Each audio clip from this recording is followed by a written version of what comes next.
Bienvenue sur la 13e question de la série. Ici, nous allons voir le garbage collector. Voyons voir la question. Le garbage collector garantit qu'il y a suffisamment de mémoire pour exécuter un programme Java. De prime abord, cette question peut porter confusion. Donc, le garbage collector ne permet pas à garantir suffisamment de mémoire. Donc, le travail que fait le garbage collector, c'est de nettoyer tout objet qui n'est plus utilisé.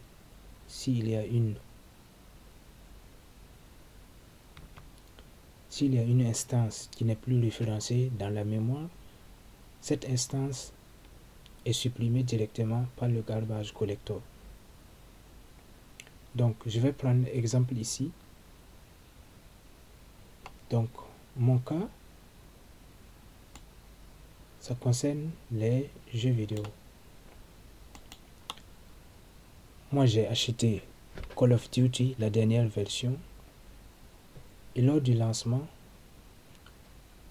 le jeu a signalé l'insuffisance de mémoire pour exécuter.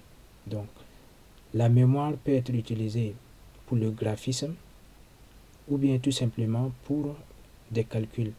Mais dans mon cas, c'était la mémoire graphique. Donc, j'ai dû acheter, comme vous le voyez sur l'écran, NVIDIA GTX. Donc, 1050 Ti qui a 4 Go de RAM. Donc, c'est la mémoire graphique. Donc, que ce soit la mémoire graphique ou bien juste la RAM, donc le garbage collector ne permet pas de les augmenter. Donc, moi, j'ai le même Call of Duty, mais premièrement, je n'ai pas pu l'exécuter. Il a fallu que j'installe cette carte graphique que vous voyez pour pouvoir lancer Call of Duty et pouvoir jouer correctement. Donc, je note ici que de base, je ne suis pas un grand joueur de jeux vidéo, mais avec la tendance actuelle, nous voyons que les jeux vidéo et les intelligences artificielles donc, vont en croissance ensemble. Donc, NVIDIA, il y a quelques années, était plus connu dans le monde des jeux vidéo. Actuellement, NVIDIA est plus connu dans le monde des IA. Donc, ça veut dire qu'il y a une relation entre le développement des IA, des intelligences artificielles, et aussi le développement des jeux vidéo. Donc, pour dire que quelqu'un qui connaît comment l'infrastructure des jeux vidéo fonctionne, connaîtra aussi comment l'infrastructure des IA fonctionne. Parce qu'il y a une forte relation entre le développement de ces deux domaines.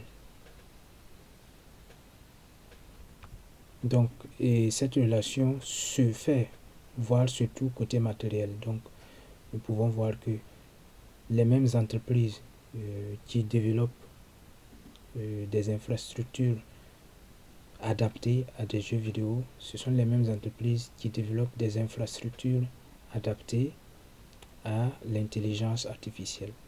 Donc, c'est surtout ce qui m'a amené à me lancer aussi un peu dans le monde des jeux vidéo en achetant des cartes graphiques et en achetant certains jeux vidéo qui sont poussés.